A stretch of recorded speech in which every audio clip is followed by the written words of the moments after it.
Hey guys, tonight we're diving into a history that's less about grand battles and more about, well, the quiet, sometimes desperate, things people did behind closed doors, the kind of things that a Google search might flag as a little too inventive.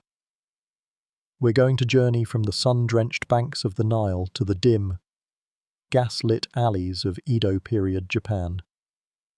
We'll be tiptoeing through the peculiar ways that ancient civilizations and feudal societies navigated one of life's most fundamental and, in many cases, most inconvenient truths: pregnancy.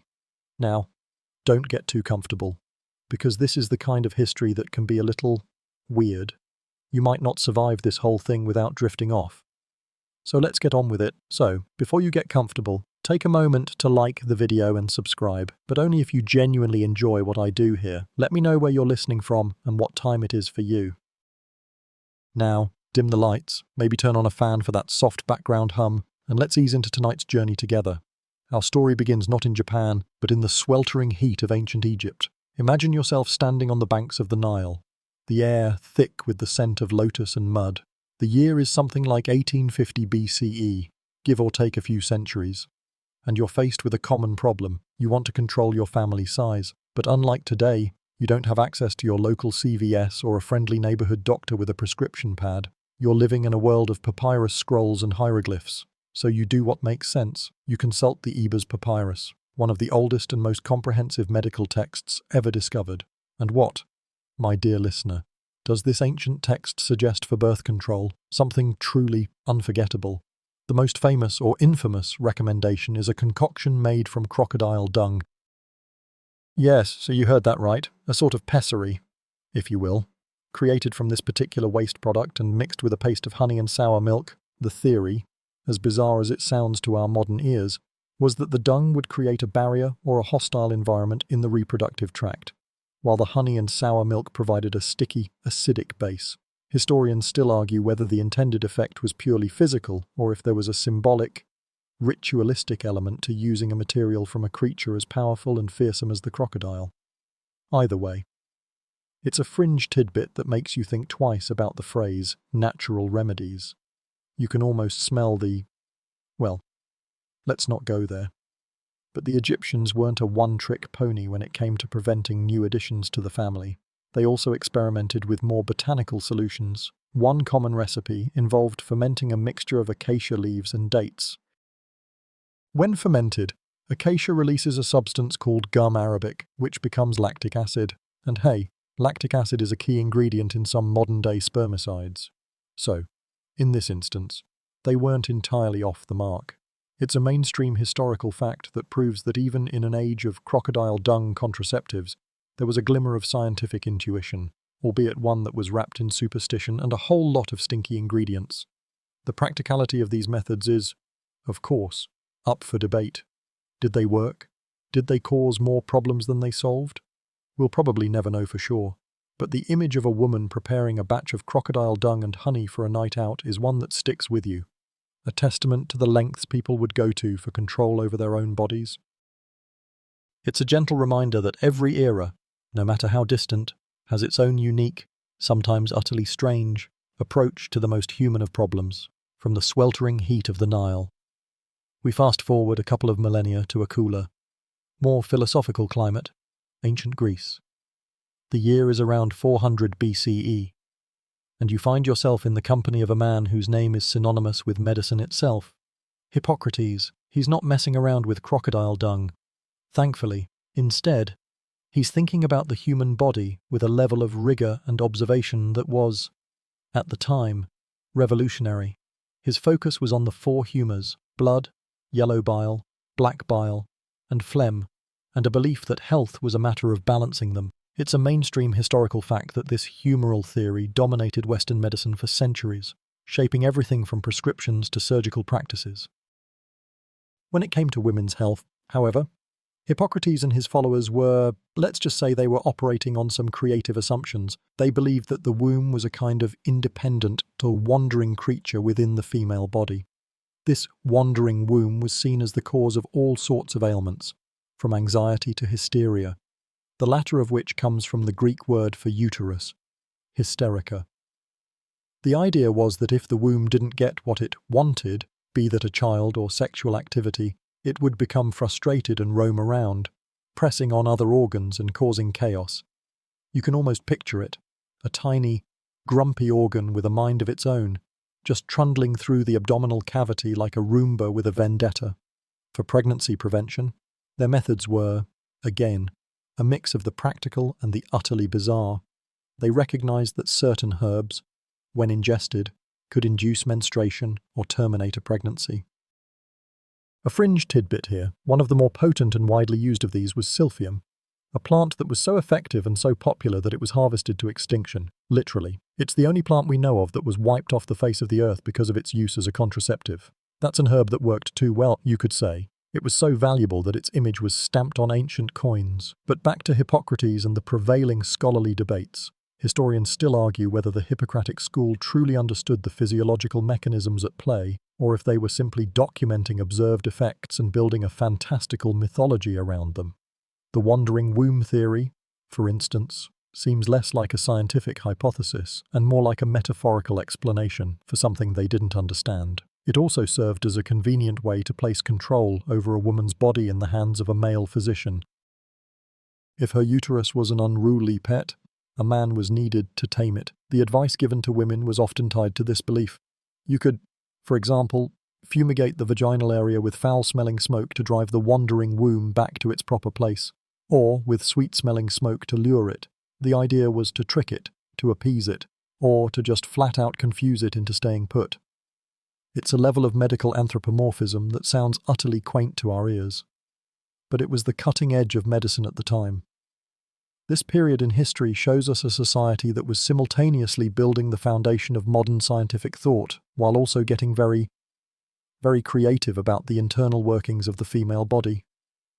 Leaving the philosophical debates of ancient Greece behind, we now trudge forward on dusty Roman roads. The year somewhere around the 1st century CE. Here, the humours of Hippocrates have been adopted and adapted, but the Romans, ever the pragmatists, had a much more tangible and often superstitious approach to life's big questions. When it came to matters of fertility and its prevention, you'd find a strange mix of medical advice and downright magical thinking. And I'm not talking about your run-of-the-mill good luck charms. I'm talking about things that would make a modern person do a double take. You see, the Romans believed in a dizzying array of charms, amulets, and bizarre rituals to influence the gods of fertility. A mainstream historical fact is that Roman women would often carry various talismans or perform specific rites to ensure a safe pregnancy and a healthy child. But what about when you didn't want a child? Well, the charms got a lot weirder. For instance, a fringe tidbit from Roman folk medicine involves the use of weasel testicles. Yes, you heard me. The belief was that if a woman wore the testicles of a weasel tied around her neck or thigh, it would act as a powerful magical barrier to conception. The logic, if you can call it that, was probably something along the lines of, weasels are fast and sneaky, so maybe their parts will make my body less hospitable.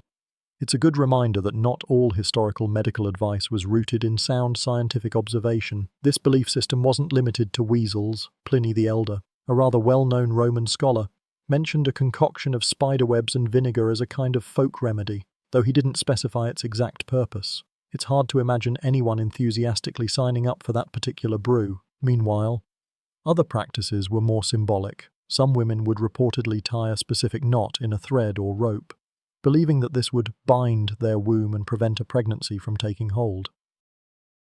This ritualistic approach shows a society that saw the body not just as a biological machine, but as a vessel subject to the whims of supernatural forces and sympathetic magic. Historians still argue whether these Roman practices were primarily about genuine medical belief or if they were a form of psychological comfort. Did a woman truly believe that a pouch of dried-up animal parts would prevent pregnancy? Or was it a ritual that made her feel a sense of control in a world where she had very little? It's a fascinating scholarly debate. The effectiveness of these methods was likely nil, but their cultural significance was immense. They tell us about a society that feared the unknown and sought to control it through a blend of logic and ludicrous superstition. This entire era is a perfect example of how the desire to control one's body transcends time and place, and how the methods people come up with can be utterly wild. The Romans, with all their advanced engineering and legal systems, were still putting their faith in weasel bits and woven knots. It's a slightly sarcastic, gentle slap-in-the-face reminder that even the most advanced civilizations had their own brand of magical thinking. And it's all part of the bizarre, beautiful tapestry of human history. As the Roman Empire faded and the Dark Ages began, we find ourselves in the damp, shadowy forests of medieval Europe. The focus has shifted from the public bathhouses and forums to the quiet solitude of the apothecary's garden and the hushed whispers of wise women. The humoral theory of Hippocrates and Galen still held sway, but it was often blended with Christian doctrine and a renewed focus on herbalism. And here, our story of unusual reproductive control takes on a darker, more dangerous hue. One of the most common and powerful herbal abortifacients of the era was ergot. A mainstream historical fact is that this fungus, which grows on rye and other grains, contains powerful alkaloids that can induce uterine contractions. In low doses, it was used to induce labor, but in higher, less controlled doses, it was a common and incredibly risky way to terminate a pregnancy. The problem, of course, was that the line between a therapeutic dose and a lethal dose was razor thin. Ergot poisoning, known as St. Anthony's fire, could cause convulsions, gangrene, and a long, excruciating death.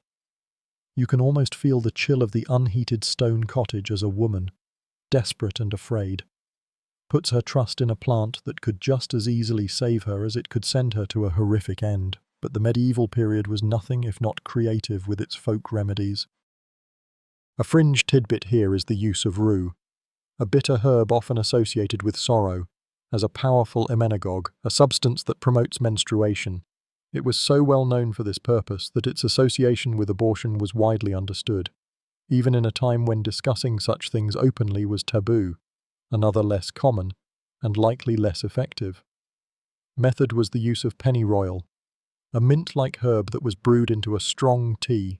While it could induce contractions, it often did so with violent side effects, leaving the user racked with pain and illness. The dangerous part wasn't just the herbs themselves, but the lack of standardized knowledge. Without modern medicine, a woman seeking help was at the mercy of a local, cunning woman, or an apothecary who might have a few dusty manuscripts and a lot of traditional lore. The doses were guesswork, and the results were a tragic roulette wheel.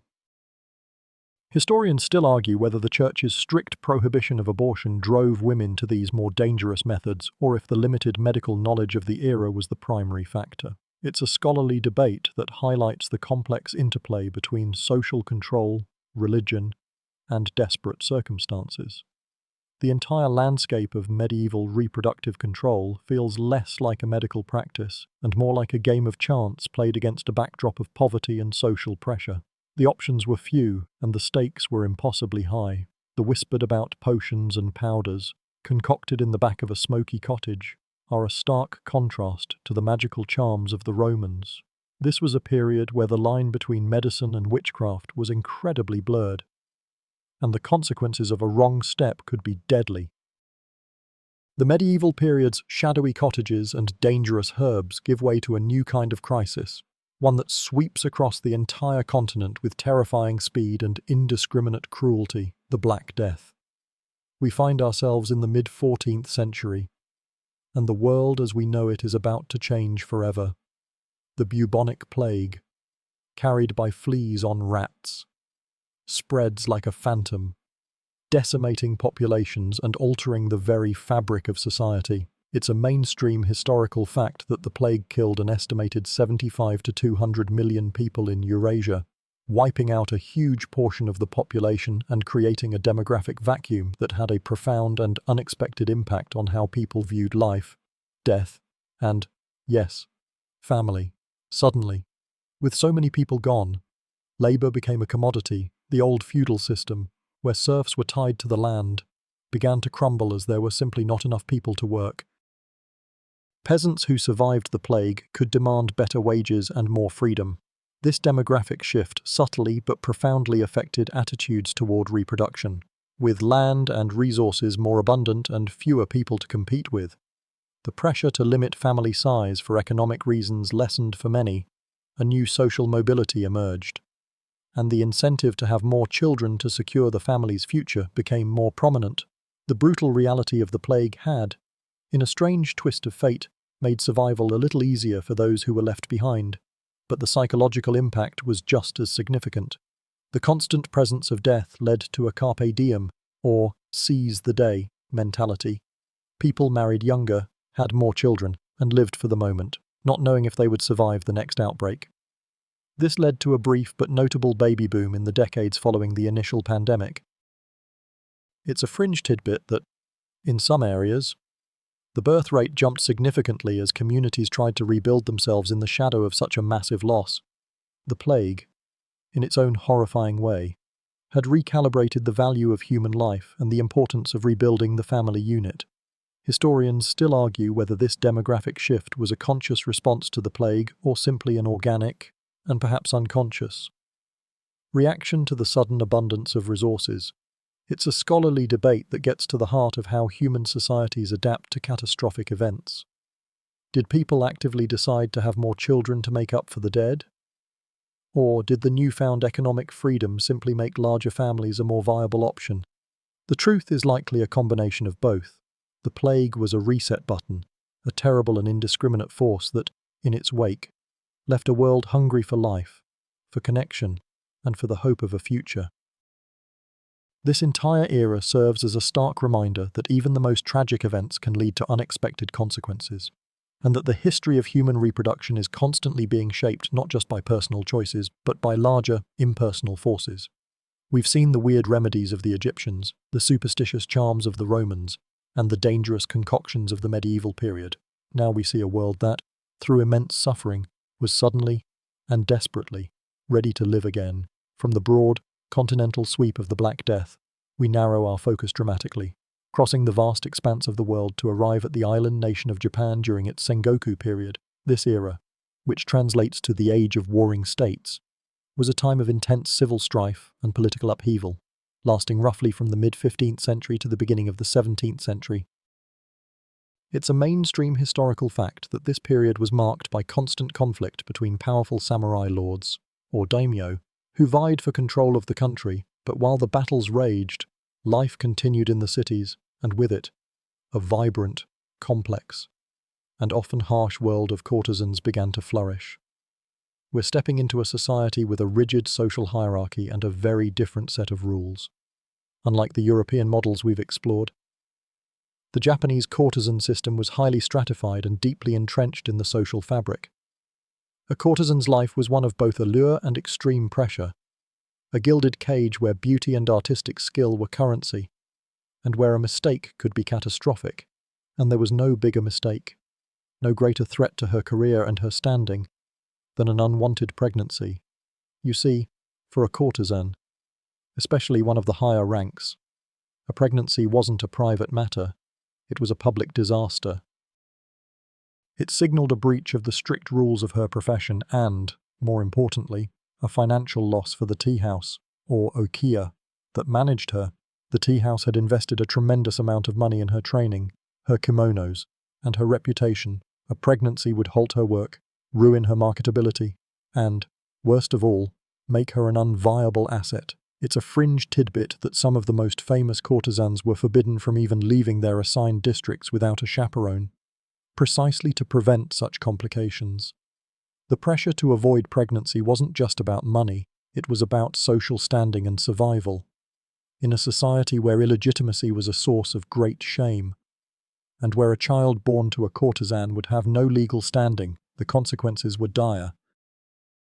The child would be an outcast, and the mother would likely be cast out of the tea house or demoted to a lower status, a humiliating end to a life built on a precarious pedestal. You can almost feel the weight of this expectation on her shoulders as she navigates her daily life. Every interaction a potential risk, every decision a calculation. Historians still argue whether the system was a form of protection for these women, providing them with a structured, albeit repressive, environment, or simply another brutal form of exploitation. It's a scholarly debate that gets to the heart of how we interpret these historical roles. Was the structure a necessary evil in a tumultuous time, or was it a deliberate mechanism to control and profit from women's bodies? There's no easy answer, but as we move forward, we'll see just how deeply this system was ingrained in every aspect of their lives, from their art to their healthcare. The stage is set for a world where beauty and danger walk hand in hand, and where the most basic human needs are tangled in a web of commerce and social control.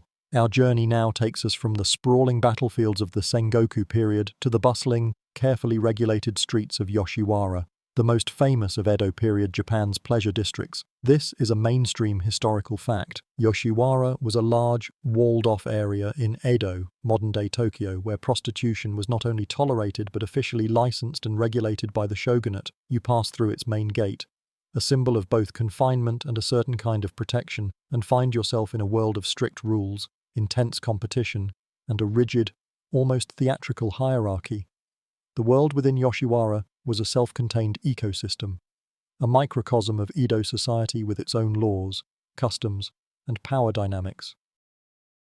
You can almost hear the soft strains of a shamisen and the murmur of patrons as they make their way down the main street. The tea houses, or okiya, were the lifeblood of this district, and each one was a business vying for the most skilled and beautiful courtesans. The competition was fierce, not just between the houses, but among the women themselves. A fringe tidbit is that the most famous courtesans, the oiran, had their own personal retinue of apprentices and servants, and their elaborate parades through the district were a spectacle designed to showcase their status and command exorbitant fees. Within this system, the pressure to maintain a flawless image was immense. A pregnancy was a catastrophic breach of this illusion of perfection. It was a visible, undeniable sign that a courtesan was a woman with a private life, a past, and a physical reality that contradicted the carefully constructed fantasy she sold to her clients.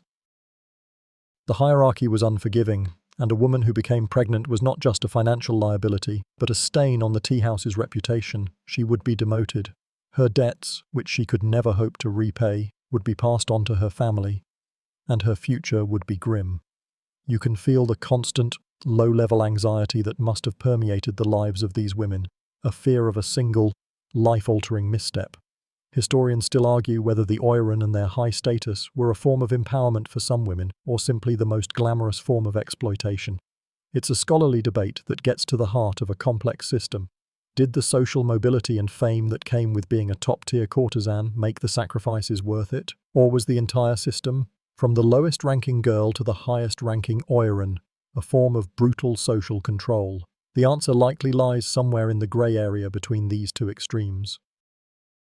But what is clear is that the walls of Yoshiwara, physical and metaphorical, were designed to keep everything and everyone inside, under the watchful eye of a society that prized order and commerce above all else. Within the structured, almost theatrical world of Yoshiwara, a surprising figure emerges from the annals of Japanese history, the onagata. These weren't courtesans, but male actors who specialized in playing female roles in kabuki theater. It's a mainstream historical fact that women were banned from the stage in the early Edo period, leading to the rise of these highly skilled male impersonators. They were masters of their craft, studying the mannerisms, vocal inflections, and emotional subtleties of women to an almost obsessive degree. Their performances were so convincing that they became celebrities in their own right, adored by both male and female audiences. What is less known is the surprising connection between the onagata and the world of the courtesans. A fringe tidbit here is that these actors often took their cues from the courtesans of Yoshiwara, who were, in many ways, the era's unofficial experts on female beauty and behavior. The onagata would study their every move, from the tilt of a fan to the way a kimono was draped, and would incorporate these details into their performances, in a way. The courtesan's daily life was a form of live theatre, and the onagata were its most dedicated students. You can almost see an onagata actor, in his downtime, sitting quietly in a tea house, observing an oiran as she sips her tea, taking mental notes on her every gesture. This connection goes deeper, creating a scholarly debate that historians still argue over. Was the role of the onagata a subversion of traditional gender roles or a form of social containment? On one hand, it allowed men to explore a different side of human nature and created a space for artistic expression that defied strict social norms.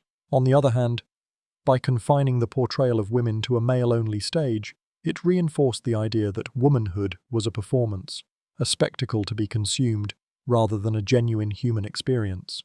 It was a paradox that both celebrated and stifled the female identity. The Onagata's artistry was lauded, but it was an artistry built on the exclusion of women themselves.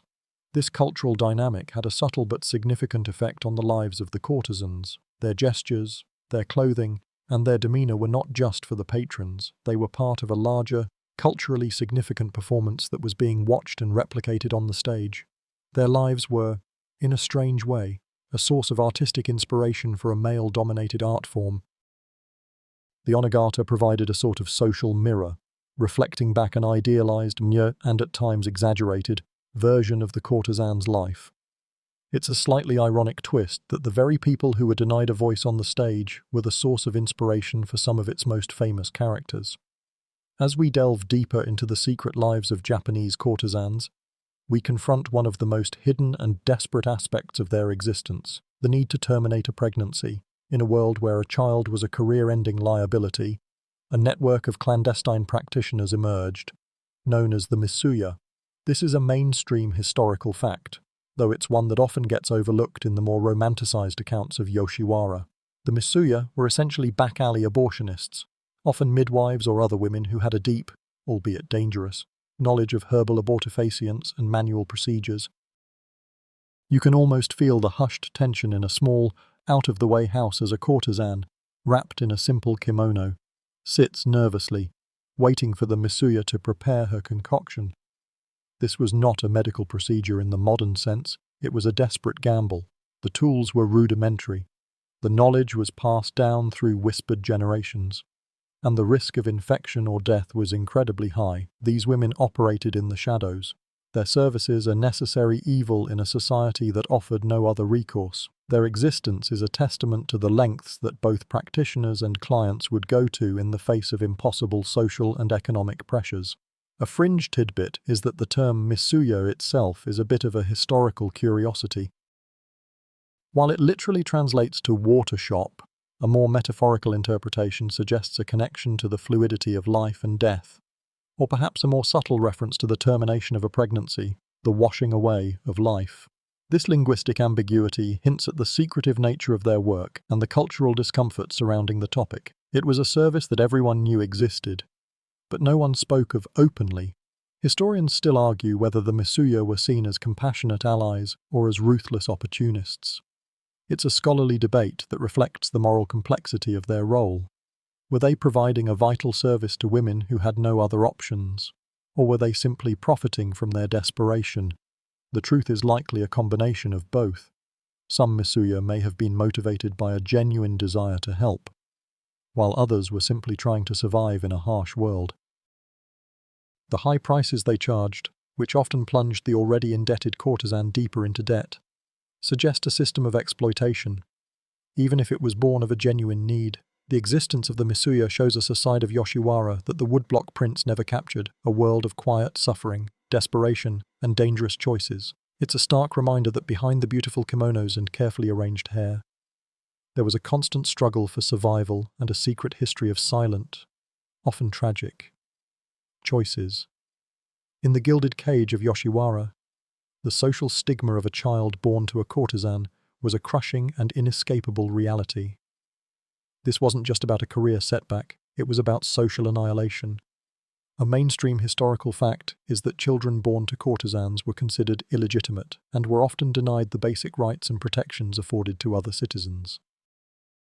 They were outcasts from the moment they were born, a living embodiment of their mother's shame. The shame was twofold. It was a shame for the courtesan, who had violated the unwritten rules of her profession, and a shame for the okaya, the tea house, that owned her. You can almost hear the whispered gossip and the quiet disapproval that would follow a pregnant courtesan. She wasn't just a woman with a belly, she was a financial and social catastrophe. The okiya had invested a fortune in her, from her training in the arts of dance and music to the costly kimonos and elaborate hairpins that were her professional uniform. A pregnancy meant all that investment was suddenly worthless. Her debts, which were already insurmountable, would balloon, and she would be forced into a lower-ranking position, if not outright cast out. The financial ruin was a slow, agonizing process, a death by 1,000 cuts. It's a slightly jarring thought that a life, something so universally cherished, was considered a liability of the worst kind. A fringe tidbit is that in some cases, a courtesan might be able to secretly place her child in a rural village with a family who would raise them, but this was a rare and costly option. It was also a lifelong secret, a shadow that would follow her, the shame. And the fear of this shame was a powerful motivator. It drove women to desperate measures, to risk their lives with the misuya, to drink dangerous concoctions, and to endure unimaginable pain, all to avoid the public humiliation and financial ruin that a child would bring. You can feel the weight of that unspoken fear, a heavy cloak that they wore every single day. Historians still argue whether this shame-based system was a unique product of Japanese culture or a more universal consequence of a highly commercialized and repressive society. It's a scholarly debate that forces us to confront the question of how different cultures define legitimacy and value. Was the Japanese system particularly cruel, or was it simply a more formalized version of the social pressures that women faced in brothels around the world? The truth is that the formality of the system, with its clear hierarchies and social punishments, made the consequences of a pregnancy brutally clear and incredibly difficult to escape. From the hidden desperation of the misuya, we emerge into the colorful public world of ukiyo-e, or pictures of the floating world. This is a mainstream historical fact. These woodblock prints were a popular art form during the Edo period, serving as a kind of mass media. They depicted scenes of everyday life, from kabuki actors to landscapes. But their most famous and enduring subject was the world of the courtesans. You can almost see the vibrant colors and intricate lines, the careful detail of a kimono, and the serene expression on a courtesan's face as she is immortalized in ink and paper. But these prints, for all their beauty, were a carefully curated and often romanticized version of reality. They presented the courtesans not as women in a life of servitude and danger, but as idealized figures of grace and beauty. They were the celebrities of their time, and these prints were their glossy magazine covers. A fringe tidbit is that artists like Utamaro were so famous for their portraits of courtesans that their prints would be purchased and displayed by a wide range of people, from the wealthy merchant class to the common townsfolk.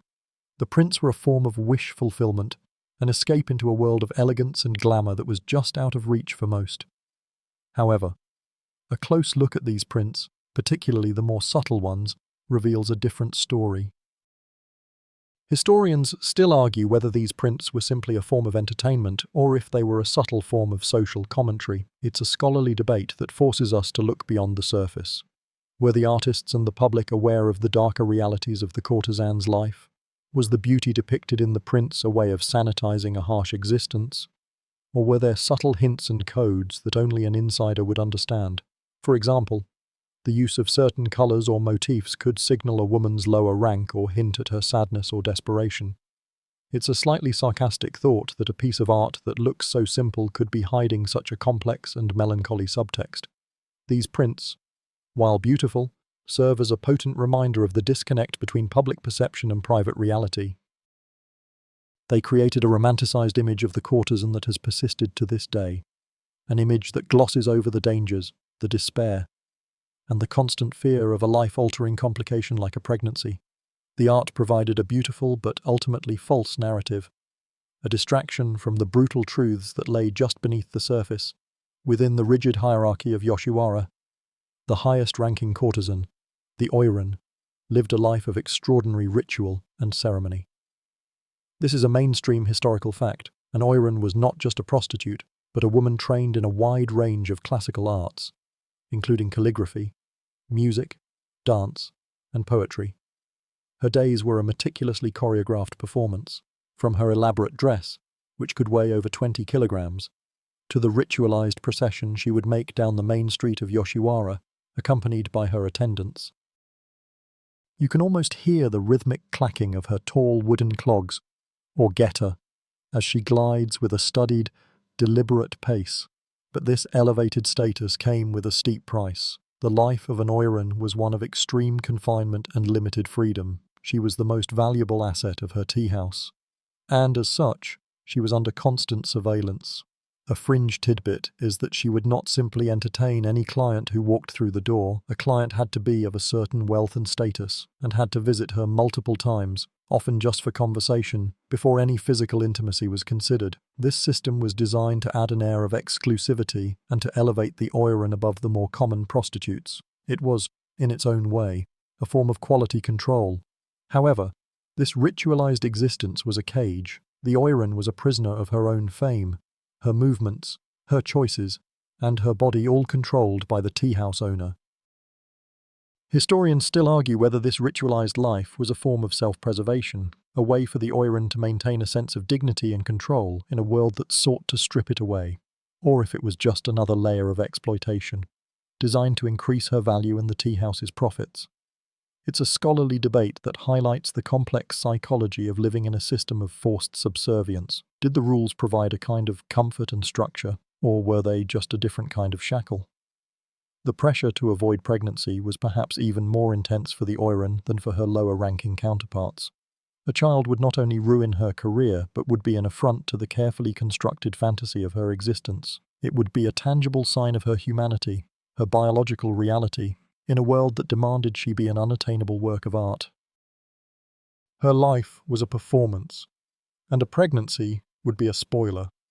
A tragic ending to a story that was meant to be beautiful and forever out of reach. The opulence and ritual were just a thin veil over a life of desperation and controlled choices. Every courtesan in Yoshiwara was beholden to a single, powerful figure, the Okasan, or mother, who ran the okiya or tea house. This is a mainstream historical fact. The Okasan was a woman, often a former courtesan herself, who managed the business, the finances, and what most importantly, the lives of the women in her care. She was the matriarch, the manager, and the warden all rolled into one. You can almost feel the weight of her authority. Her gaze a mixture of concern and calculation. Her role was a paradoxical one. On one hand, she was responsible for the courtesan's well-being, ensuring she was properly trained, clothed, and fed. She was a surrogate mother figure, a confidant, and a mentor. On the other hand, her primary concern was the profitability of her establishment. A courtesan was not a daughter, she was an investment, a human asset to be managed and leveraged for maximum return. It's a slightly unsettling thought that a woman who had herself been through the system would then turn around and perpetuate it. But in many ways, she had no other choice. This paradoxical role becomes especially clear when we consider the issue of pregnancy. For the Okasan, a pregnant courtesan was a catastrophe. The Okasan had paid off the courtesan's family for the contract, often plunging them into a debt they could never repay. She had invested in her training and her upkeep. A pregnancy meant all that investment was at risk. A fringe tidbit is that the Okasan would often have a network of spies and informants to keep an eye on the courtesans, looking for any signs of forbidden romance or, worse, an unwanted pregnancy. The pressure to control the women in her charge was immense, and she had to be ruthless to protect her business. Historians still argue whether the Okasan was a victim of the system herself or a willing participant in its brutality. It's a scholarly debate that forces us to look at the nuances of power dynamics. Did she have any real choice but to enforce the rules, knowing that if she didn't, her own business would fail? Or was her ruthlessness a sign of a deeper complicity? Her position was a difficult one, caught between the economic realities of the floating world and the human lives she was responsible for. Her authority was immense, and her decisions, especially regarding the fate of a pregnant courtesan, were final and often merciless. The intricate web of life in Yoshiwara was designed to prevent any serious emotional or personal connections, but life, as it always does, found a way. The forbidden pregnancy, often called Ryu Kisha, or the flowing water carriage, was the ultimate betrayal of the system. This is a mainstream historical fact. Though a painful one, a Ryu Kisha was a courtesan who became pregnant by a client, and her fate was almost always tragic. Imagine a relationship, a secret romance born in the shadows of the pleasure district. A courtesan and her patron, a merchant or a samurai, fall in love. It's a cliché for a reason, but in the real Yoshiwara, it was a recipe for disaster. If the courtesan became pregnant, the illusion was shattered. The patron would be faced with a social and financial nightmare. He would be required to buy the courtesan's contract, a cost that was often exorbitant and beyond his means. If he couldn't or wouldn't, the consequences were dire for the woman he had promised to love. A fringe tidbit is that a patron who abandoned a pregnant courtesan was often shunned by his peers. It was a matter of honor, and failing to take responsibility for your actions was a social sin. But honor didn't always pay the bills. The courtesan, once abandoned, had no recourse. She would face the wrath of her okasan. Her debts would be reinstated and increased, and she would likely be demoted to the lowest ranks, or even sold off to a less reputable establishment. Her dreams of a new life would be a distant, bitter memory. Historians still argue whether these tragic love stories were a genuine reflection of the human heart breaking through the system's strictures, or if they were a rare, almost mythical exception. It's a scholarly debate that highlights the power of hope and the reality of despair. Were some courtesans able to find love and a way out? Or were these stories simply a form of social escapism, a way for people to believe that a happy ending was possible in an otherwise bleak world? The reality, of course, was much harsher. The system was designed to be unbreakable, and a pregnancy was often the final, brutal proof of its power. The tragic love stories of the Ryu Keisha often ended in a silent, desperate trip to a midwife who would, more often than not, turn to her garden for a solution. Here, in the quiet back streets of Edo, the methods for terminating a pregnancy were a grim echo of the medieval European practices we've already explored. This is a mainstream historical fact. Herbal abortifacients were the primary, and often only, recourse for a courtesan with an unwanted pregnancy. The knowledge was passed down from woman to woman, a secretive legacy of desperation and folk medicine. One of the most potent and dangerous plants used was colocynth, a member of the gourd family. It's a fringe tidbit that this plant, known for its powerful purgative properties, was crushed and mixed into a paste or a liquid. While it could induce uterine contractions, it did so with violent force, often causing severe vomiting, diarrhea, and internal bleeding. The line between a dose that would induce a miscarriage and one that would kill the user was perilously thin. You can almost feel the sharp, bitter taste and the subsequent wave of pain as a courtesan, knowing the risks, would swallow the concoction, hoping for the best but fearing the worst. Another herb, called senno, a type of pink, was also used, though its effectiveness was debated even at the time. Its primary purpose was as an emmenagogue, a substance to bring on menstruation, but its unreliability meant that it was often used in combination with other, more dangerous herbs. This reliance on combinations, without a scientific understanding of their effects, was a recipe for disaster. The women who used them were essentially performing a dangerous chemical experiment on their own bodies, with their lives as the stakes. Historians still argue whether the prevalence of these dangerous herbal remedies was a sign of a society's callousness towards women's lives or a testament to the sheer desperation that social and financial pressures could create. It's a scholarly debate that forces us to look at the moral complexities of a system that offered no safe alternatives. Were the midwives and herbalists who provided these services compassionate allies, or were they simply cogs in a larger, brutal machine of exploitation? The truth, as is often the case, is probably somewhere in the middle.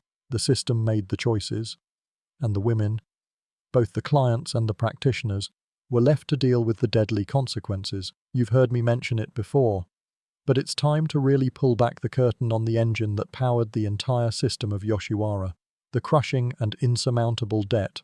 This is a mainstream historical fact. Every courtesan was bound to her tea house, or joroya, by a contract that her family had sold to the owner, the okasan. The money paid for this contract was a debt that the courtesan was expected to repay, along with the cost of her food, her lodging, her training, her beautiful kimonos, and even her hairpins. It was a bill that grew with every passing day, a chain that bound her to a life of servitude. The terms of the contract were designed to be impossible to fulfill. A courtesan's earnings were meticulously calculated, but so were her expenses. The cost of a new kimono, for example, could be astronomical, a debt she would be expected to pay off. The system was a closed loop, a perfect model of economic entrapment. A fringe tidbit is that even if a courtesan earned enough to pay off her initial debt, new costs would be added, ensuring that she could never truly escape. The contract was a life sentence. This system of debt was the real cage of Yoshiwara. The physical walls of the district were almost secondary. The financial ties were so strong that escape was not only illegal but practically impossible. A courtesan who ran away would be hunted down, and if caught, she would face a severe punishment. More importantly, her family, who were often poor farmers or townspeople, would be held accountable for her debt. You can almost feel the weight of that responsibility, the knowledge that your actions could ruin your family. Historians still argue whether this debt system was a unique form of Japanese feudal control or a more universal form of indentured servitude found in different cultures and eras. It's a scholarly debate that forces us to look at the commonalities of human exploitation. Was this system a product of the Edo period's unique social hierarchy? Or was it simply a more formalized version of the economic pressures that have driven people into servitude for centuries? The Joroya was not just a tea house. It was a financial institution, a prison built of ledgers and contracts, and it was a system designed to be unbreakable. Within the walls of Yoshiwara, the patrons were as varied as the courtesans themselves. But one class of men held a unique and often complicated position, the samurai. It's a mainstream historical fact that samurai, particularly those from the lower ranks, were frequent visitors to the pleasure districts.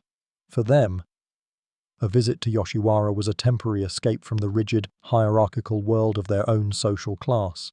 They could set aside their swords and their strict code of honor, if only for a night, and enter a world where different rules applied. You can almost feel the tension in a room as a samurai, his two swords carefully placed by the door, tries to be just a man, not a warrior, but the relationships that formed were often fraught with peril. A fringe tidbit is that a samurai's visit to a courtesan could be seen as a way to subvert the rigid class structure of Edo society. He was, for a moment, on equal footing with a wealthy merchant, competing for the attention of a top-tier courtesan. However, this equality was an illusion.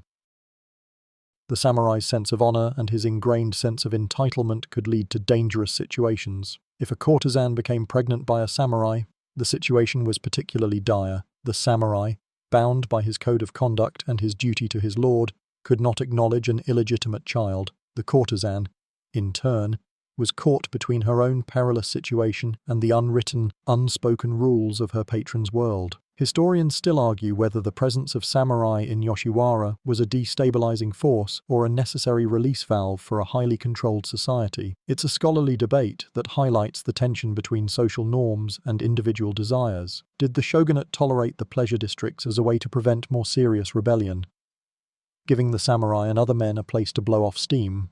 Or were these districts, and the relationships that formed within them, a subtle threat to the established order? The complex loyalties of the samurai to their lord, their honor, and their own desires were a constant source of potential betrayal, a quiet danger that permeated the tea houses and the back alleys. If Yoshiwara was the floating world, its underbelly was the water trade, a phrase used to describe the entire network of sex work, from the licensed quarters to the unlicensed backstreet operations. This is a mainstream historical fact, though it's a side of Edo society that was often hidden from view. The water trade was a world of risk and exploitation, where a woman's life was always in danger, not just from debt and social stigma, but from the constant threat of disease. You can almost feel the grim reality of the situation. In an era without modern medicine, sexually transmitted infections were rampant and untreatable. Syphilis, gonorrhea, and other diseases were a constant scourge, a silent, painful, and often deadly risk that every courtesan faced. A fringe tidbit is that while some rudimentary forms of personal hygiene and herbal remedies were used, they were largely ineffective against these diseases. A courtesan who became ill would be a financial liability to her okasan and would be cast out or moved to a lower-ranking, less reputable establishment. Her life shortened and made miserable by her illness. The constant threat of violence was also a dark reality. While the licensed quarters had a certain level of security, the unlicensed brothels and backstreet operations were a free-for-all. A courtesan had little to no recourse if a client became violent. She was a piece of property, and her body was at the mercy of the men who paid for her time. You can almost feel the quiet fear that must have been a constant companion, a fear of a wrong move, a wrong word, or a wrong client. Historians still argue whether the existence of the licensed quarters, like Yoshiwara, was a form of protection for the women who worked there, offering a modicum of safety and regulation, or if it was simply a way for the shogunate to profit from and control the sex trade. It's a scholarly debate that forces us to look at the motivations of a government that was both profiting from and regulating a system of exploitation. Was it a compassionate act, or was it simply another way to control a population and maintain a social order? In the hierarchy of the okiya, or tea house, there was a figure who operated largely in the shadows. A male servant who managed the household and sometimes acted as a kind of pimp for the lower-ranking courtesans. This was the hakamamichi. This is a fringe tidbit, a less-known role in the complex web of Edo period courtesan life. You can almost picture him, moving silently through the tea house, a man with a certain kind of power and a deep knowledge of its inner workings. His name, hakamamichi, literally translates to Hakama Way, a reference to the traditional split skirt that he wore. His job was to manage the day-to-day affairs of the tea house, from the finances to the scheduling. But his role was also to serve as a bridge between the outside world and the cloistered world of the courtesans. He would often act as a go-between, arranging appointments and mediating disputes. In a society that was so concerned with appearances, he was the man who handled the messier, less glamorous parts of the business. It's a slightly ironic thought that a person who was so integral to the system's function was often so overlooked in its public narrative.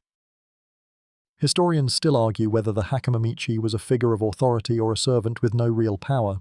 It's a scholarly debate that highlights the subtleties of Edo period society. Was he a trusted confidant of the Okasan, or was he just a glorified errand boy? The truth is likely a combination of both. His position was one of immense trust, and his knowledge of the tea house's secrets would have given him a certain level of influence. He was a witness to the daily struggles and silent sufferings of the courtesans, and his role in their lives, particularly in dealing with the aftermath of a pregnancy, would have been significant. He was a keeper of secrets, a quiet observer in a world of public performance. The quiet suffering of the courtesans often found its way into the collective consciousness through a different medium, the spirit world. In Japanese folklore, particularly during the Edo period, ghost stories, or yurei, were incredibly popular. And a mainstream historical fact is that many of these tales featured a courtesan who had died a tragic, often pregnancy-related, death. You can almost feel a chill as you listen to a tale of a vengeful spirit, her long hair in disarray, her face pale with sorrow and rage. These ghost stories served as a kind of folk justice. The courtesan, who had been silenced and exploited in life, could find her voice in death. Her ghost would return to haunt her betrayer, a faithless client or a ruthless okasan. These tales were a way for the common people to express their sympathy for the women of the pleasure districts and to critique a system that they were powerless to change. A fringe tidbit is that the ghost of the courtesan was often depicted as being in a state of eternal mourning, carrying an unborn child or weeping for a life she was denied. This imagery was a powerful way to represent the emotional and physical toll that her profession took. Historians still argue whether these ghost stories were just entertainment or if they were a subtle form of social protest. It's a scholarly debate that forces us to look at the role of art and folklore in shaping public opinion. Did the stories of the yurei make people more sympathetic to the plight of the courtesans, or were they simply a form of morbid entertainment? The truth is that they probably did both. The ghost stories served as a powerful and enduring reminder that behind the beautiful woodblock prints and the carefully constructed rituals, there was a world of pain and injustice. The centuries of the Edo period, with its rigid social structure and its walled-off pleasure districts, came to an end in the mid-19th century with the dawn of a new era, the Meiji Restoration. This is a mainstream historical fact. The Meiji Restoration was a period of rapid modernization and westernization in Japan. As the country sought to catch up with the rest of the world, the shogunate was overthrown, the emperor was restored to power, and a series of dramatic legal and social changes were implemented. The government saw the licensed prostitution districts, like Yoshiwara, as a relic of a bygone era and an embarrassment in the eyes of the Western powers. They were a symbol of a feudal past that the new government was determined to leave behind. A fringe tidbit is that the Meiji government's initial attempts to reform the sex trade were often piecemeal and inconsistent. They would pass laws that seemed to abolish the system, only to have them quietly rolled back in the face of economic pressure. The government was torn between its desire to appear modern and its reliance on the immense tax revenue that the licensed districts generated. These legal changes had a significant impact on the lives of the courtesans. The new laws, for the first time, gave them a legal right to break their contracts and to leave the licensed quarters. But this newfound freedom was often an illusion. A courtesan who left would have no job, no family to return to. Her family had sold her, after all, and no money. The system of debt, which was so deeply ingrained, was not easily undone. Historians still argue whether the Meiji reforms were a genuine effort to help the women of the pleasure districts, or if they were simply a cynical way for the government to project an image of modernity to the West. It's a scholarly debate that gets to the heart of a difficult question. Were these changes truly for the benefit of the people they were meant to help, or were they simply a political tool? The truth is that the Meiji Restoration began a slow, painful process of dismantling a centuries-old system, but the legacy of that system, with its deep-seated debt and social stigma, would linger for decades to come. From the new, modern Japan, we take a brief step back in time to the Edo period to appreciate one of its most enduring art forms, ukiyo-e, and specifically, the work of its most celebrated artists. This is a mainstream historical fact. Artists like Utamaro, Hokusai, and Hiroshige were masters of the woodblock print, and their work captured the essence of the floating world. Their art was a window into Edo society, from its landscapes to its kabuki theatres. But it was their intimate and detailed portraits of courtesans that made them famous. Utamaro, in particular, was known for his bijinga, or pictures of beautiful women. He was a master of capturing not just the physical beauty of the courtesans, but their subtle expressions, the turn of their heads, the way their fingers held a fan.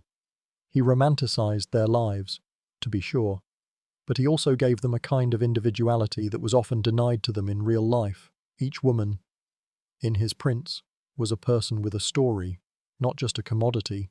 But this art, as we've already discussed, was a double-edged sword. A fringe tidbit is that Utamaro and other artists were occasionally subject to censorship and even imprisonment by the shogunate, which saw their art as a threat to social order. This was particularly true when they depicted political figures or violated the strict sumptuary laws that regulated what people could wear. The art was a source of entertainment, but it was also a reflection of a society that was struggling with its own contradictions. Historians still argue whether Utamaro's romanticized depictions of courtesans were a form of empowerment for them or simply a sophisticated form of exploitation. It's a scholarly debate that forces us to look at the role of art in shaping cultural narratives. Did the prints give these women a kind of immortality, a legacy that transcended their difficult lives, or did they just make the system more palatable to the public? It's a slightly sarcastic thought that a piece of art that looks so elegant and simple could be hiding such a complex and melancholy subtext. The world of the courtesan was not just confined to the pleasure districts, it was also a popular subject on the stage. We now turn our attention to kabuki theatre, a vibrant and dynamic form of Japanese drama that emerged during the Edo period. This is a mainstream historical fact. Kabuki was wildly popular with the common people, and its plays often featured dramatic and emotional stories, many of which were set in the pleasure quarters. You can almost hear the rhythmic clatter of the wooden clappers and the stylized shouts of the actors as they perform a play about a courtesan's tragic fate. These plays, much like the ukiyo-e prints, romanticized the lives of the courtesans, but they also served a deeper purpose. They were a form of social commentary, a way for the artists and the audience to grapple with the complexities and injustices of their society. A fringe tidbit is that some kabuki plays, while seemingly just a love story, were actually a subtle critique of the rigid social hierarchy and the lack of freedom for women. The playwrights would use clever metaphors and double meanings to get their message across, knowing that a direct critique would be censored by the shogunate. Historians still argue whether the romanticization of the courtesan's life in kabuki theatre was a form of escapism or a way to highlight the tragedy of their existence. It's a scholarly debate that gets to the heart of the relationship between art and society. Did the audience see the courtesan as a tragic heroine, a victim of circumstance, or as a figure of unattainable beauty? The answer, of course, is that they probably saw both. The plays were a way to process the uncomfortable reality of the pleasure quarters, to turn a brutal system into a beautiful and moving story. This transformation of pain into art is a powerful and enduring legacy of the Edo period. To truly understand the unique cultural context of the courtesan's world, we have to take a short, but important, detour. We travel from the bustling cities of Edo and Kyoto to the northernmost parts of Japan, to the land of the Ainu people. This is a fringe tidbit that often gets overlooked in the mainstream historical narrative. The Ainu were an indigenous group with their own distinct culture, language, and, most importantly for our story, a very different view on gender and reproduction. Unlike the patriarchal though hierarchical society of feudal Japan, the Ainu had a more egalitarian social structure. Women held a significant amount of power and were revered as givers of life. Their traditions and beliefs were based on a deep respect for nature and a more fluid understanding of gender roles. A mainstream historical fact is that Ainu women were seen as equals to men and were often leaders in their communities. Their marriage customs were based on mutual consent, and their views on pregnancy and childbirth were far less restrictive than those of the Japanese. This cultural difference, of course, led to a scholarly debate that historians still argue over. Was the Ainu's more egalitarian society a reflection of their isolation from the rest of Japan, or was it a deliberate rejection of the norms they saw in Japanese society? It's a question that gets to the heart of how different cultures develop and how they react to the norms of their neighbors. The Ainu's atypical social structure provides a powerful counterpoint to the rigid, shame-based society we've been exploring. It's a gentle reminder that what we see as normal is often just a product of our specific time and place. The romanticized image of the Japanese courtesan often gets conflated with another, very different cultural figure, the geisha. Now, we're not in Yoshiwara anymore, we're in Gion, the famous geisha district in Kyoto. It's a mainstream historical fact that geisha were not prostitutes. Their profession was built on the mastery of traditional Japanese arts, music, dance, and conversation, and their purpose was to entertain, not to provide sexual services. The distinction between a courtesan and a geisha is a crucial one. A courtesan's value was primarily based on her sexual availability, while a geisha's was based on her artistic skill and her ability to engage in witty, intellectual conversation.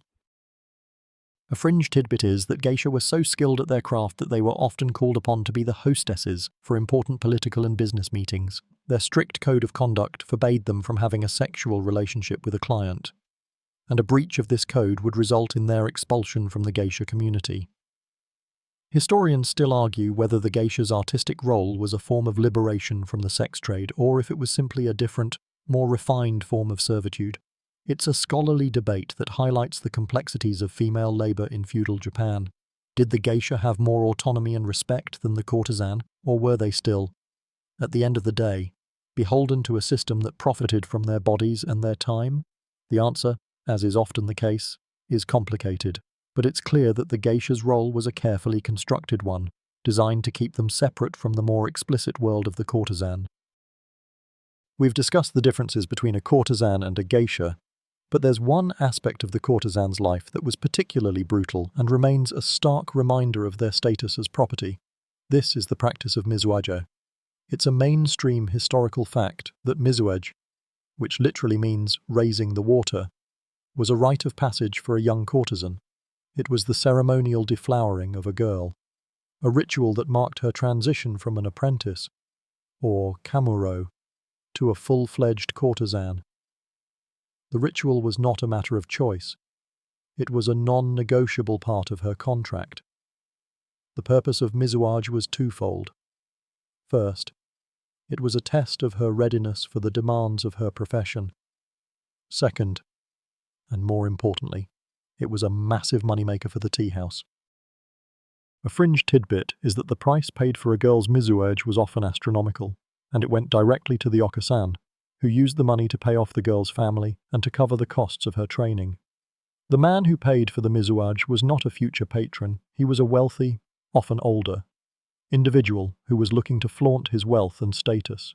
It was a transaction, pure and simple, and it was a public one.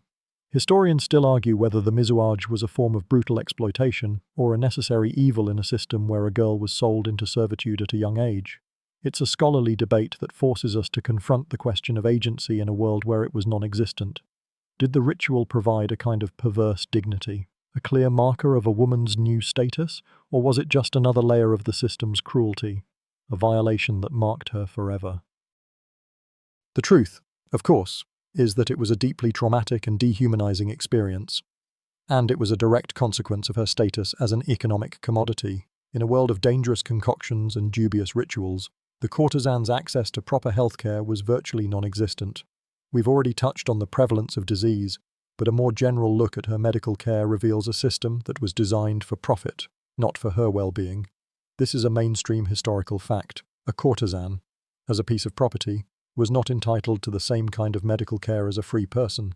Her health was the aucassin's concern only insofar as it affected her ability to work.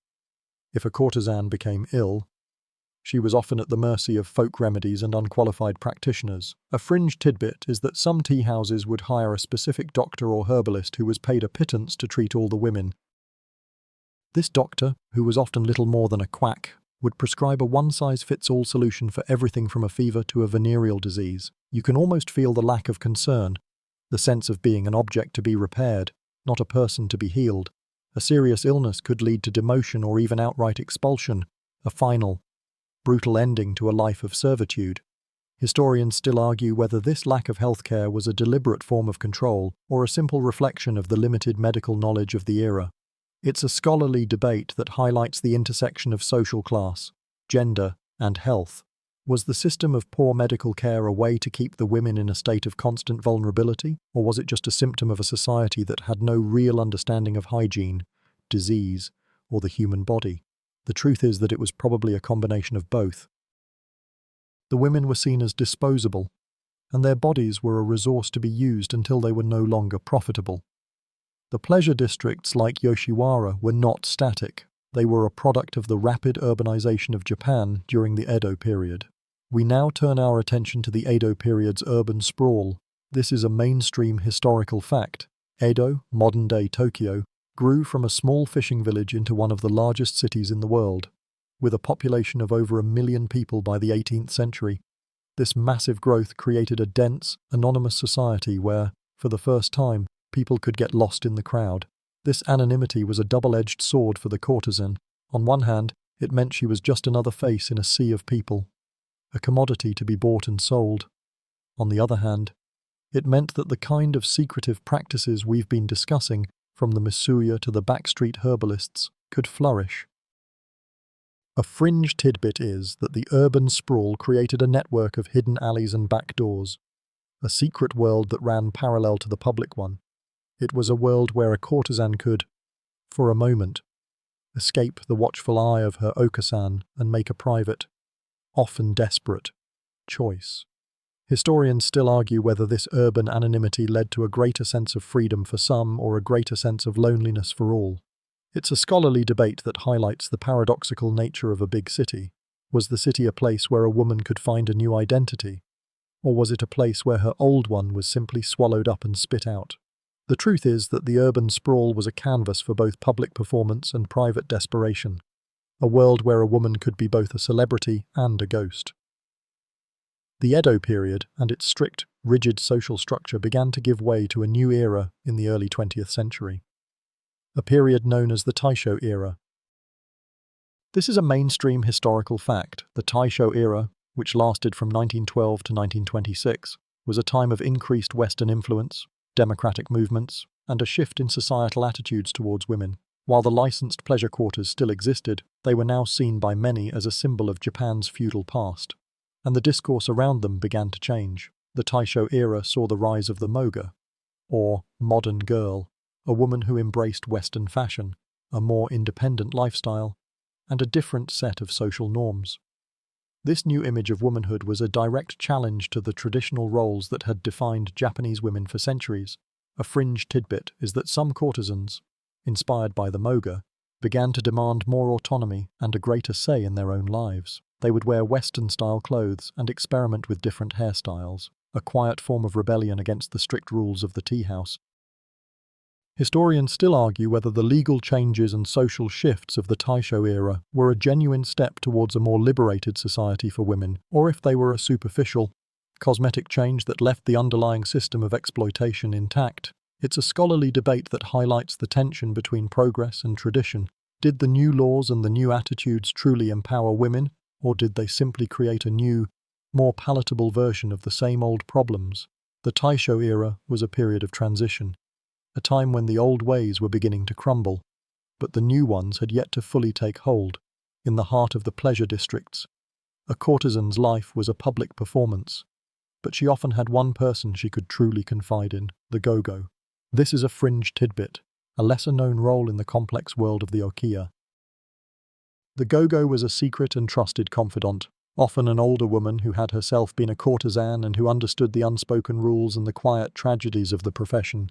She was the woman to whom a courtesan would go with her deepest fears, her secret romances, and, most importantly, her unwanted pregnancy. The go-go was a keeper of secrets. She would often act as a go-between, arranging a clandestine visit to a misuya or helping a courtesan get a hold of a dangerous herbal concoction. She was a necessary part of the system, a shadow figure who provided a vital service. A mainstream historical fact is that the okasan, the tea house owner, would often turn a blind eye to the go-go's activities, as long as they didn't interfere with the profitability of the business. The go-go was a kind of safety valve, a way for the system to handle its own problems without bringing in outside attention.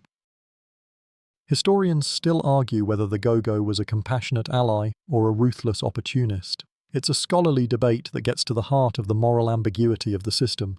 Did she help a courtesan out of a sense of sisterhood, a shared understanding of their suffering, or was she simply another cog in the machine, profiting from the desperation of others? The answer, as is often the case, is complicated. The go-go's role was one of immense trust and great risk, and her existence is a testament to the hidden world of back-alley deals and whispered secrets that lay just beneath the surface of the floating world. Our journey through the history of Japanese courtesans has revealed a unique and often brutal system for dealing with reproduction, but to understand its global context, we must take a brief detour to another great civilization, pre-modern China.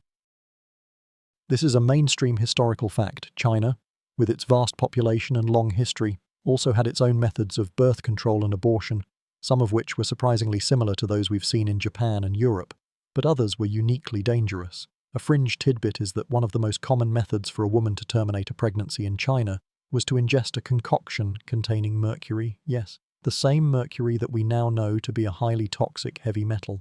The mercury was often mixed with other substances, like lead, and the belief was that the mixture would cause a powerful purging of the body, including the fetus. The results, of course, were often fatal for both the mother and the child. You can almost feel the chill as you imagine a woman, desperate and alone, consuming a poison with the hope that it would solve her problems, not create a new and more final one. Historians still argue whether the Chinese reliance on mercury and other toxic substances was a reflection of a deeper, more profound fear of pregnancy or a simple lack of medical knowledge. It's a scholarly debate that highlights the fact that in many pre-modern societies, the lines between medicine, magic, and poison were incredibly blurred. The desire to control one's body was a powerful motivator, and in a world without safe and effective options, people were willing to take enormous risks. The Chinese methods, with their reliance on deadly toxins, serve as a stark reminder of the global nature of this problem and the lengths that women were willing to go to in order to control their own destiny. The rigid social hierarchy and the shame-based system of Japanese courtesan life were not born in a vacuum. They were deeply influenced by a powerful philosophical and social framework, Confucianism. This is a mainstream historical fact. Confucianism, with its emphasis on filial piety, family honor, and social order, had a profound and lasting impact on Japanese society, particularly during the Edo period. For women, this meant that their primary role was to produce heirs, and to do so within the confines of a legitimate marriage. The Confucian ideal was a woman who was a dutiful daughter, a submissive wife, and a devoted mother. A child born out of wedlock, particularly to a courtesan, was a stain on the family's honor, a violation of the most fundamental social rules. A fringe tidbit is that the very word for courtesan, yujo, which means woman of play, was a derogatory term that reflected her status as a woman who was outside the social order and therefore not worthy of the same rights and protections. You can almost feel the weight of this expectation on a courtesan's shoulders, the knowledge that she was a living, breathing contradiction to the very ideals that society held sacred.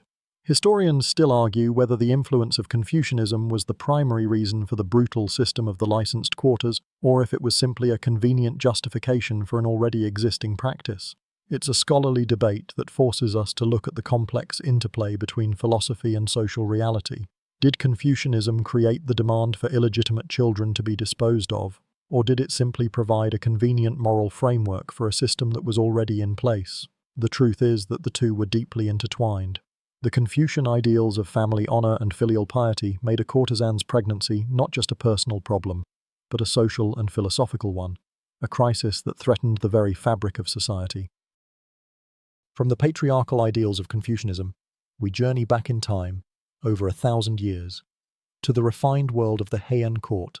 Here, in the 10th and 11th centuries, we find a different kind of woman, one who wielded a surprising amount of cultural power. Our guide is Sei Shonagon, the author of The Pillow Book. This is a mainstream historical fact. The Pillow Book is a collection of essays, lists, and observations that offer a rare and intimate glimpse into the lives of the Heian court ladies. You can almost hear her witty, sharp-tongued voice as she recounts the daily intrigues, the fashion trends, and the complex sexual politics of the era. Sei Shonagon's world was one of layered kimonos, elegant poetry, and carefully orchestrated affairs. Unlike the courtesans of the Edo period, these women were not commodities. They were aristocrats who had a certain degree of freedom and power, and their relationships were not always about procreation. A fringe tidbit is that the Heian court was a place where pillow talk was not just a metaphor, it was a form of political and social maneuvering. Women would use their wit and their literary skills to win over their lovers, and a well-written poem could have more impact than a battlefield victory. But even in this more liberated world, a pregnancy could be a complicated affair. A woman's status was often tied to the father of her child, and a child born to a less-than-ideal suitor could be a social setback. Historians still argue whether the apparent sexual freedom of the Heian court was a true sign of female empowerment or simply a different, more sophisticated form of social control. It's a scholarly debate that gets to the heart of how power dynamics play out in different eras. Was this a world where women were truly free, or were they just playing a different kind of game, with different rules? The answer, of course, is complicated. But The Pillow Book gives us a unique, and often funny, look at the complexities of life and love in a world that was both refined and ruthless, while The Pillow Book gave us a subtle and elegant look at the sexual politics of the Heian court. Another art form from the Edo period was far less subtle. We turn now to shunga, a genre of ukiyo-e woodblock prints that depicted explicit erotic scenes. This is a mainstream historical fact. Shunga, which translates to spring pictures, was a popular genre that was enjoyed by people of all social classes. You can almost see the intricate detail and the playful, often humorous, nature of the prints. Unlike the romanticized portraits of courtesans that we've seen before, shunga offered a more explicit, and often more realistic, view of sexual life. A fringe tidbit is that these prints were not seen as pornographic in the modern sense. They were considered a normal part of life and were often given as wedding gifts to new brides to educate them on the art of lovemaking. They were also a form of social commentary, with some artists using the explicit scenes to poke fun at social conventions and political figures. Historians still argue whether shunga was a form of sexual liberation or a form of commercialized voyeurism. It's a scholarly debate that highlights the complex relationship between art, sexuality, and commerce. Did the prints give people a more open and healthy view of sexuality? Or did they simply objectify the human body and turn a private act into a public spectacle? The truth is that shunga was probably a combination of both. It was an art form that reflected a society's complex and often contradictory attitudes towards sex, love, and the human body. In the meticulously ordered world of the okiya, a courtesan was never alone. She was always accompanied by her personal attendant, a young girl known as a camero. This is a mainstream historical fact. A camero was a young apprentice, often as young as 10 years old, who was sold into the same system as the courtesan she served. She would follow the courtesan everywhere, assisting her with her elaborate dress and hair, and learning the ropes of the profession. You can almost feel the quiet presence of the little girl, a shadow that moved with the courtesan, learning the hard lessons of the floating world. The Kamuro was a witness to everything. She would see the elaborate rituals, the elegant performances, and the quiet desperation. She would see the comings and goings of the clients, and she would be a silent observer of the courtesan's private life. A fringe tidbit is that the Kamuro was often treated with a kind of maternal affection by the courtesan. The courtesan would teach her how to play an instrument, how to apply makeup, and how to navigate the treacherous social landscape of the Okiya. Historians still argue whether the relationship between the courtesan and her Kamuro was one of mutual support or a subtle form of exploitation. It's a scholarly debate that gets to the heart of how power and mentorship play out in a system of servitude. Did the courtesan see the Kamuro as a child to be protected and taught, or as a future rival to be watched and controlled? The truth is that it was probably a little of both. The Kamuro was both a comfort and a reminder of the future, a reflection of the life that the courtesan had no choice but to lead. Within the licensed quarters of Japan, like Yoshiwara, there was a complex and intricate set of unwritten social rules that governed every interaction. This was the Kurua, the licensed quarter itself, a world with its own etiquette and social contracts. This is a mainstream historical fact. The Kurua was a self-contained society, with its own social hierarchy, its own laws, and its own way of doing things. You can almost feel the weight of these unwritten rules, the sense that every move you made was being watched and judged. The social rules of the Kurua were designed to maintain order, to prevent conflict, and to ensure the profitability of the business. A fringe tidbit is that the very act of a client visiting a courtesan was a ritual in itself. He would not simply walk in and make a request. He would have to follow a series of steps, from the initial visit to a tea house to the final, carefully negotiated encounter. The entire system was designed to create an illusion of respect and dignity. Even as it was built on a foundation of exploitation, historians still argue whether these social rules were a form of protection for the women or a way to further control them. It's a scholarly debate that highlights the paradox of the Kurua.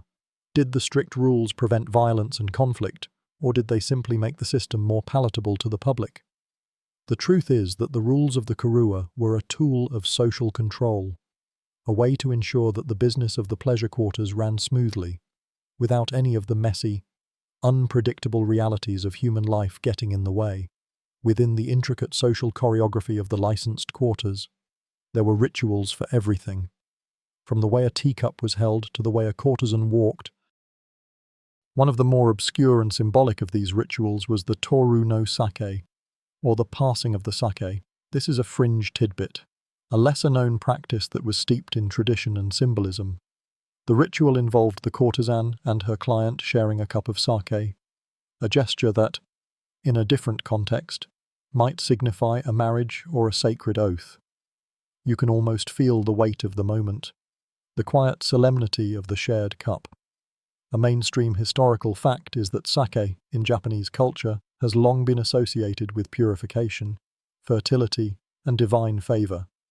It was a common part of religious ceremonies, a way to connect with the gods and to ensure a good harvest. When used in the context of the pleasure quarters, the ritual took on a different, more complex meaning. It was a way to create an illusion of intimacy and commitment, a symbolic gesture that made the transaction feel more personal and less purely commercial. It was a form of make-believe, a performance that both the courtesan and the client were expected to participate in. Historians still argue whether the toru no sake was a sincere attempt to create a genuine connection between a courtesan and her client, or a cynical manipulation designed to increase the client's sense of obligation. It's a scholarly debate that gets to the heart of the emotional labor that the courtesans were required to perform. Did the ritual provide a kind of psychological comfort for the client? A way for him to believe that he was not just paying for a service, but was participating in a meaningful exchange? Or was it just a clever business practice, another way to extract more money and more loyalty from a patron? The truth is that the ritual, like so much of the floating world, was a delicate balance between artifice and genuine emotion. The story of the courtesan is not just a tale of a single profession, it is a reflection of the broader, often paradoxical, shifts in the role of women throughout Japanese history. This is a mainstream historical fact, from the relative freedom of the Heian court to the rigid social control of the Edo period. The status of women in Japan has been in a constant state of flux. The courtesan, in a strange way, was a living embodiment of this paradox. She was a woman who was both an artist and an object, a celebrated figure and a social outcast. In a society where a woman's worth was often measured by her ability to produce male heirs, The courtesan's existence was a direct challenge to the established order. She was a woman who was not beholden to a single man or a single family. She had her own income, her own social circle, and her own unique brand of celebrity. A fringe tidbit is that some courtesans, particularly those of the highest rank, became powerful figures in their own right, influencing fashion, art, and even politics. Their existence was a testament to the fact that even in the most restrictive of societies, a woman could find a way to forge her own path. Historians still argue whether the courtesan was a pioneer of female liberation or a tragic victim of an oppressive system. It's a scholarly debate that forces us to look at the nuances of a complex historical reality. Was her apparent freedom a sign of a new kind of womanhood, or was it just another layer of exploitation? A gilded cage that was more beautiful but no less confining than a brothel. The truth is that the courtesan was both a pioneer and a victim, a woman who was caught between the old world and the new, a person who was both a testament to the resilience of the human spirit and a tragic example of a system's brutality. As Japan entered the 20th century, the old ways began to crumble under the weight of a new force, modernity. We've already discussed the Meiji Restoration and the Taisho era, but it's worth taking a moment to reflect on how the increasing Western influence and industrialization began to dismantle the social structures that had supported the licensed quarters for centuries. This is a mainstream historical fact. As Japan became a global player, it sought to project an image of a modern, civilized nation, and the licensed pleasure districts were a major embarrassment. The new industrial economy also changed the social landscape. As more people moved to the cities to work in factories, the old, rigid social classes began to break down. People had more social mobility, and the traditional roles of men and women began to shift. A fringe tidbit is that the new, Western-style entertainment venues, like dance halls and cafes, began to compete with the licensed quarters for clients. The modern girl, with her newfound freedom and her Western fashions, was a far more appealing figure to many young men than the traditional, ritualized courtesan. Historians still argue whether the decline of the licensed quarters was a result of genuine social progress or if it was simply a matter of a new kind of exploitation replacing the old. It's a scholarly debate that highlights the fact that progress is not always a straight line. Did the new era of Western influence and industrialization truly empower women? Or did it just create new, more subtle forms of exploitation? The truth is that the old system was crumbling, but the new one was still being built, and its final form was still very much in doubt. The final, and most dramatic, chapter in the story of Japan's licensed quarters came with the end of World War II. We are now in a new era, one of immense destruction and social upheaval.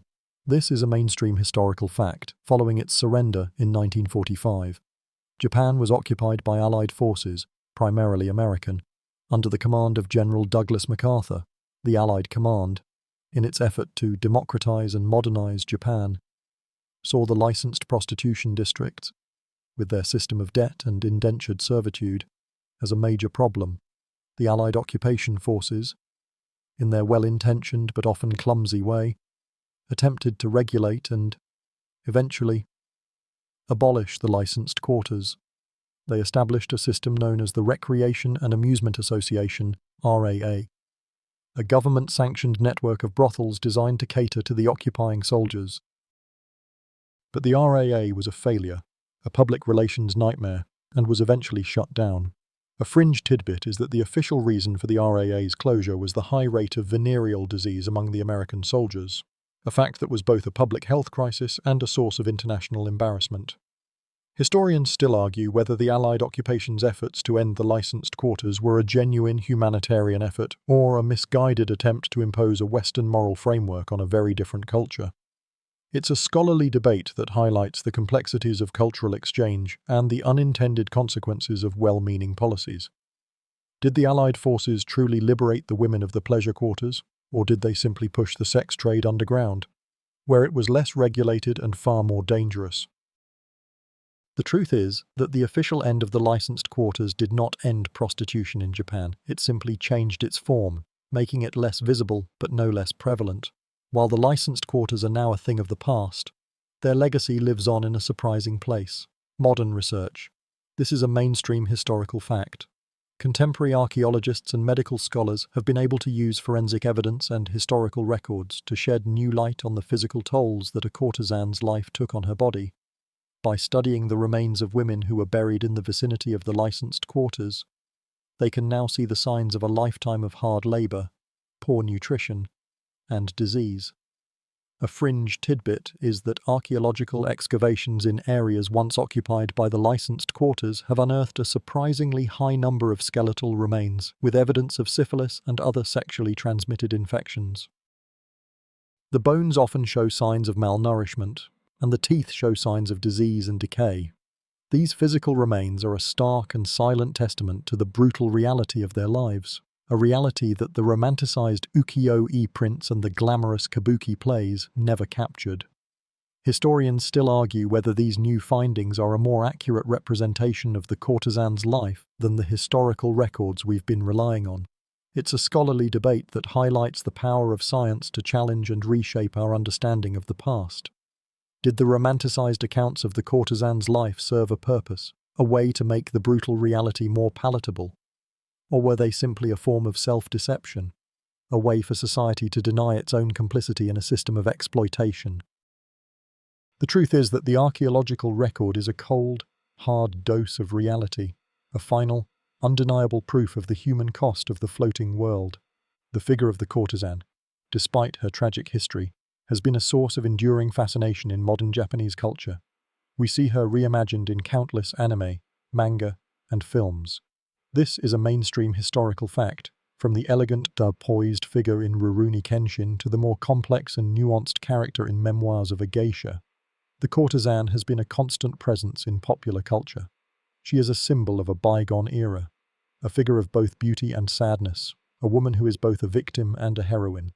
The modern portrayal of the courtesan is often a sanitized and romanticized version of the historical reality. A fringe tidbit is that many modern anime and manga series will use the geisha trope to describe a courtesan, blurring the lines between the two professions and erasing the more brutal aspects of the courtesan's life. The debt, the disease, and the constant threat of violence are often replaced by a beautiful love story or a tale of a woman's artistic genius. Historians still argue whether this romanticized portrayal is a form of cultural amnesia, a way for modern Japan to forget its own painful history, or if it's a way for artists to grapple with and process that history. It's a scholarly debate that highlights the complex relationship between a nation and its past. Is the modern portrayal of the courtesan a form of healing, a way to reclaim a tragic figure and give her a new life? Or is it just another form of exploitation, a way to profit from her image without acknowledging her suffering? The truth is that the figure of the courtesan, in her many forms, remains a powerful and enduring symbol of a past that is both beautiful and brutal, the final and most poignant chapter in the story of Japan's licensed quarters came with its official closure. We have already touched upon the Allied occupation's efforts, but the true end of the era was marked by a specific and often overlooked event. This is a mainstream historical fact. Yoshiwara, the most famous of the pleasure districts, was officially and legally shut down in 1958. The anti-prostitution law, which had been passed in 1956, went into full effect, making the old system of indentured servitude and licensed prostitution illegal. The closure of Yoshiwara was not a single, dramatic event. It was a slow, painful process that began with the Meiji Restoration and ended with the post-war reforms. A fringe tidbit is that in the months leading up to the official closure, many of the old tea houses were converted into restaurants, hotels, and other businesses. The physical structures remained, but their purpose had changed. You can almost feel the ghostly presence of the past, the quiet sorrow of a world that was slowly and deliberately being erased. Historians still argue whether the anti-prostitution law was a true act of liberation or a political move that pushed a social problem out of sight. It's a scholarly debate that highlights the fact that legal change does not always lead to social change. Did the law truly empower the women of the pleasure quarters, or did it simply make their lives more difficult, forcing them into a new, more dangerous, and less regulated world? The truth is that the law was a step in the right direction, but it was not a magic bullet. The legacy of debt and social stigma that had defined the courtesan's life for centuries was not so easily undone. As we wind down our journey, it's worth taking a moment to reflect on the legacy of the courtesans. Their story is a complex tapestry of suffering and art, of brutal reality and idealized fantasy. This is a mainstream historical fact. These women, who endured immense hardship, also inspired some of Japan's greatest works of art. From the vibrant ukiyo-e prints of Utamaro to the poignant kabuki plays that captured their tragic beauty, their suffering was transformed into a form of cultural expression, a beautiful and enduring testament to their lives. But the art is only one part of the story. The suffering, as we have seen, was real and profound. A fringe tidbit is that many of the women who worked in the licensed quarters were illiterate and had no way of telling their own stories. Their voices were silenced, and their experiences were filtered through the male gaze of the artists and writers who created their cultural image. We will never truly know what it was like to be a courtesan in Edo period Japan. We can only look at the art, read the historical records, and try to piece together a picture of a life that was both beautiful and brutal. Historians still argue whether the legacy of the courtesan is one of triumph or tragedy. It's a scholarly debate that forces us to confront the question of how we should remember a group of women who were both victims and cultural icons. Was their suffering a necessary price to pay for the art they inspired, or was the art a form of exploitation, a way to make their suffering palatable to the public? The truth is that the legacy is a mixture of both. It is a story of resilience, of beauty, and of profound human tragedy. Now, as we reach the end of our long journey, I want you to close your eyes. We've traveled from the ancient Nile to the alleys of Edo, from the battlefield to the geisha house, and from the grand stages of kabuki to the hidden world of the back alley. You've seen the crocodile dung, the weasel testicles, and the dangerous herbal concoctions. You've witnessed the brutality of a system built on debt and social stigma, and you've seen the art that was born from its pain. But tonight, let's not focus on the weird or the sad. Let's just focus on the simple fact that history is all around us. In the small, forgotten details and the large, sweeping changes, the lives of these women, their struggles and their triumphs, are a part of the human story. They remind us that every person, no matter how small their place in history, has a story worth telling. They remind us that life, in all its forms, is a precious and fragile thing. So, as you drift off, let the images and the stories of the past gently float away, like a soft wind through a field of reeds. Let the strange facts and the scholarly debates fade into a soft hum. The history is done for now. There is nothing left to do but to let go and rest. The world is quiet. Your body is still. You are safe. You are warm. End of script. Sweet dreams.